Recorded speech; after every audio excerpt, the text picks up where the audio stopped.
I grew up knowing that I wasn't the pretty kid. No one had to tell me directly. I honestly just knew. It was the little comments from the woman in my family, something about how I'm slouching, or questions about why my teeth are the way they are. And honestly, I can't hate them for it because I know they did it out of compassion and love. They didn't want me to go out in a world that honestly does judge on appearance. They do judge on how you look and the flaws that you have. And they just wanted me to fix these parts of myself so I didn't have to face the criticism and judgment out in the real world. I would go to school and there would be girls who complained about how tan they were, even though it was obvious that I was more tan than them. Or they would complain about their acne, even right in front of me, even though I obviously did have more acne than them. And I noticed everything that I wasn't. I wasn't that pale beauty standard. I didn't have a high nose bridge or those perfect teeth. I was definitely flawed. So that was the root of it all. And then going on to how the self criticism began. I remember it got really bad in middle school and especially in high school. Every time I looked at a picture of myself, every single time I looked in the mirror, I would find something to criticize. I would say my nose looked wide, or my arms were fat, my shoulders were big. And it wasn't only me that was going through these things.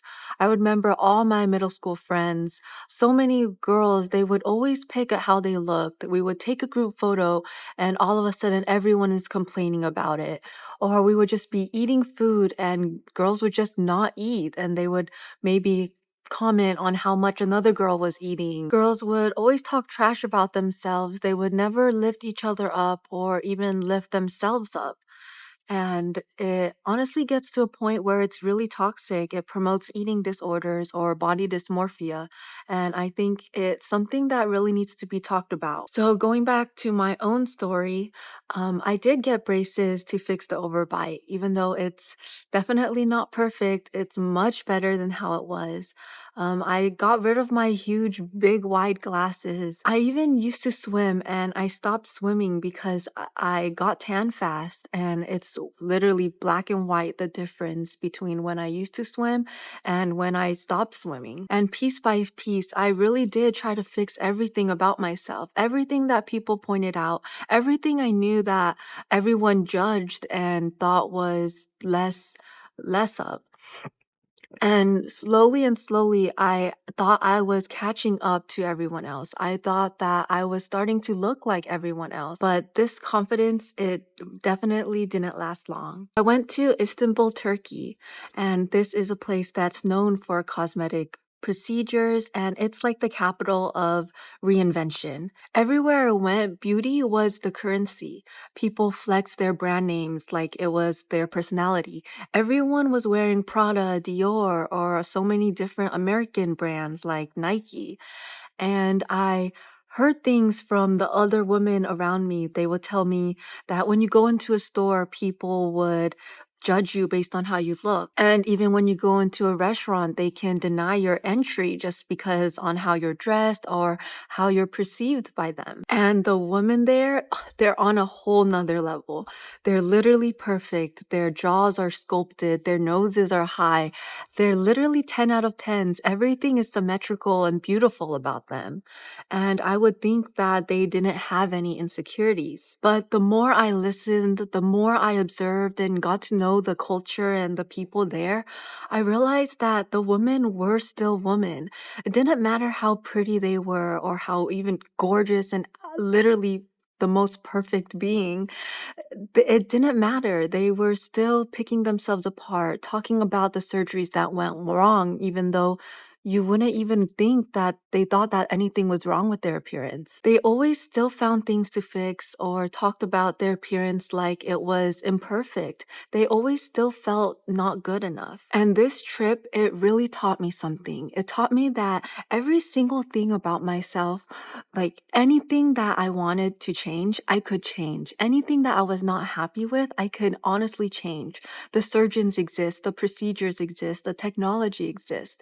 Anything everything from your skin, your eye bags, your anything can literally be fixed out there. I could save the money. I can get a whole new face. I can get a whole new body if I wanted to and if I really tried to. And this realization is honestly really terrifying and still tempting to me. Because there's always that voice in your head thinking, oh, if I fix this one thing, maybe I'll feel good enough. Maybe I'll stop caring about how I looked, or maybe I'll start feeling confident. Going to Istanbul and being immersed around all of these beautiful women really taught me that that's not the full story. Fixing yourself isn't the goal in life. Because even if I changed every single thing about myself to be more evolved and like according to society's standards, the voice in my head would still be the same. I will find things to fix.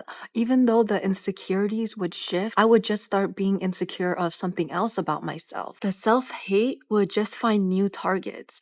And worst of all, people will still judge you. They will say you're fake, that you got too much plastic surgery. So the question actually isn't should I change? It's if I change, would I actually feel better about myself? Istanbul really taught me that the answer isn't as simple as one might think. So I'm grown now. I fixed a lot of things about myself.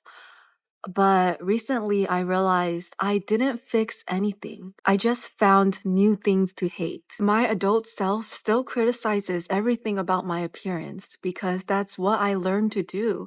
That's everything I know how to do ever since I was little. I got so used to fixing myself that the habit had become permanent in my life. I keep trying to judge myself for any flaws that I might perceive because the flaws that I had when I was younger, that's all what people could see. I remember that I stopped swimming solely because I was scared of being tan. Like, imagine giving up something that you love so much, that really brought so much peace and healthiness into your life, just because of what society thinks and the standards society sets about skin color and the hierarchies of appearance. Ironically, the moment I started growing up is the moment that I started receiving the most judgment. People had something to say about everything. They would think that they were better than me in some way because they didn't wear makeup, but I did.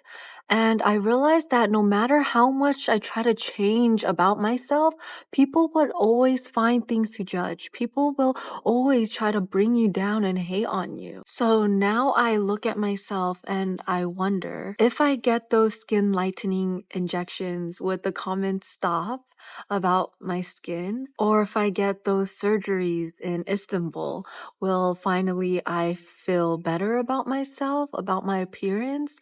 Would other people stop judging me or hating on my appearance? I wonder if I change, will the scars of my childhood disappear? Will I stop looking at myself in the mirror like I'm some disgusting piece of shit? Will I stop looking at my arms like they're huge? Or am I just running from myself, running from the feeling that I'm not enough? Because I never learned that I am perfect the way I am, even with the perceived flaws, even with the criticisms and judgments that other people may cast upon me. Maybe I'm just running from feeling that I'm enough, that I'm perfect despite everything. Body dysmorphia isn't just about the body, it's about the mind.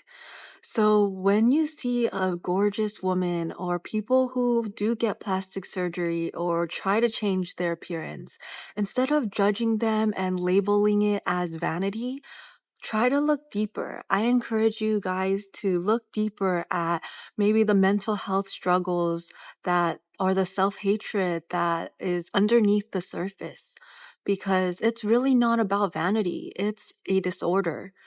And a lot of people, they just need love. Doesn't matter like how they look or where they come from or any part of their appearance. You can change anything on the surface, but if the internal wounds stay untouched, then it's just like you're decorating a house that is actually falling apart on the inside. I have met so many beautiful, gorgeous, and symmetrically perfect women that are still hating so many things about themselves. They're still picking apart their appearance, and they are still being judged so harshly by those around them for being fake or being vain. And the competition among women is always going to be there. But honestly, I don't have a conclusion for you guys. I don't have a correct way to be. If you want to change stuff about your appearance, go for it. I just wanted to talk about how the internal part of us that is wounded needs to also be addressed just as much as the physical exterior. This story honestly doesn't have a perfect ending. I still pick at myself, I still struggle internally, but I'm learning. I'm learning that healing isn't a fix about myself. It's just learning how to speak to myself differently. It's learning how to cultivate a better relationship with the mirror and myself. So, yeah, I hope that other people can also relate, and I hope to reach those people in my audience that can.